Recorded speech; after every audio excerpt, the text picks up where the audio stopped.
नमस्कार दर्शक बंधु मु देवाशीष मो सहित अच्छा अंजु स्वागत करुँ आपण मानक अंजुलता किचेन को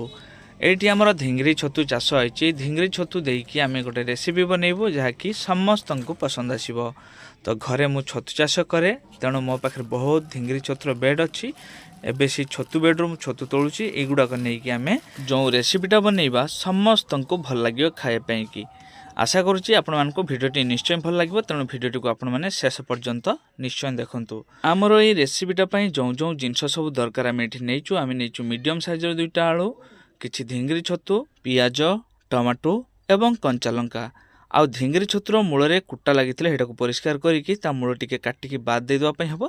तापर अवशिष्ट अंश गुड़िक छोट छोट पीस करी काटिबा एवं आलू गुड़िक छड़े एमती सरू सरू कर छोट छोट कर काटियापी हम आम ये पियाज टमाटो एवं कंचा लंका काटि नहींचु। या सहित आम कि सोरिष को बाटी नवा धला सोरिष नहले आम चिना बादाम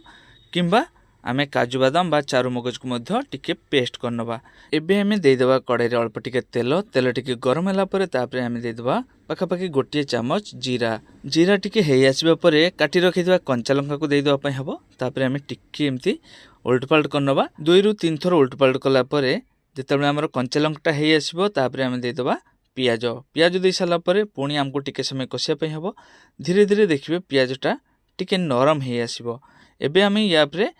काटी रखिथिबा आलू देदेवा आलूटी को सरू सरू करी काटिया हम बेसी मोटा करेनि बेसी मोटा हेले भल हेनी एमती सरू सरू करी काटिया हम एबे एटा को आमे आउ किछ समय कसिबा गैस आंचटी को आमको कमिक रखापी हम आलू को थरे बा 2 थर एमती उल्टपाल्ट कला परे आमे इथरे व्यवहार करिबा छतुटी को आमे धोईकी चिपुड़ी क्षेत्र पानीटा बाहर करी रखिछु। एबे इथरे आमे देदेबा लूण ता सहित आमे हळदी दे साला परे एटा को आमे उल्टपाल्ट करके भल भाव में लुण और हलदी को या सहित मिसईदबा मिसई सारापर आम यहाँ को टिके समय ढंकई आम रखिदबा। पाखापाखि 1 मिनिट गलापर आम ढंकणटा खोलिबा ढंकणटा खोलिकी पुणी या उल्टपाल्ट करने हम ना तलपटे पोड़ संभावना रहींकि आम ये आदौ पानी देनौ तेणुक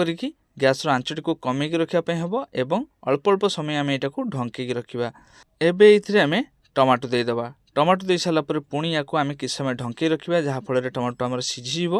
तापर यहाँ को आम टिके उल्टपाल्ट करवा। टमाटो को देकी आम प्रथम यहाँ को भल भाव गोलेबानी कहीं टमाटोटा खट्टा जदि यहाँ को आम प्रथम देकी गोलेदबा ताहले एथुर खट्टा अंश बाहर की आलू गुड़िक आउ सीझीबनी तेणुक टमाटो दे सारापर आम टिके सीझीगला टमाटो को गोलेबा। एबे आम ये देदेबा सोरिषर पेस्ट बा चारू मगजर पेस्ट किंबा आम चिनाबादाम को बाटिकी ये व्यवहार करें जेकोसी गोटे जिनस देले हम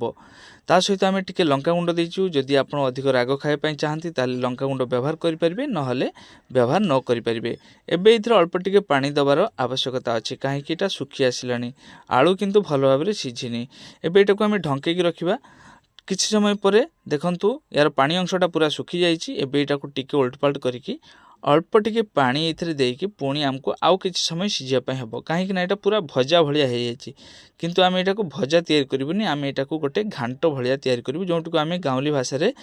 चढ़चड़ी तरकारी बोली कही था आम पटे यहाँ को चढ़चड़ी बोलिकी कहती किंतु खायापी खूब सुंदर लगे। एबे आउ अल्प समय पाई आम ढंकणटा देकी रखा तापर आमर तरकारी पूरापूरी रेडी हो।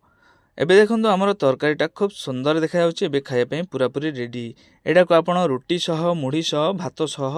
खाई परिबे खूब सुंदर लागिबो। धिंगरी छतुर बहुत प्रकार आइटम अच्छी ता भितरु एटा गोटे आपण माने एमती तैयारी करी खाइबे निश्चय भल लगे। आशा करुँची आमर ये भिडियोटी आपण मानकु निश्चय भल लगी जदि भल लगी थाए गोटे लाइक करेंगे चैनल प्रथम करके थिले सब्सक्राइब करके नोटिफिकेशन बेल टी को ऑन करदेवे जितेबाला आमर कौन नुआ वीडियो अपलोड हम तुरंत आपण मानक पाखे नोटिफिकेशन पहुँची यापर जदि आम आउ टिके धनिया पत्र देदेबा ताहले खायापी आउ टिके सुंदर लगे आउरी बास्नाटा खूब सुंदर लगे। भिडियोटी आपण मानकु केमती लागला कमेंट करके निश्चय जनइबे शेष पर्यंत देखिबारु बहुत बहुत धन्यवाद।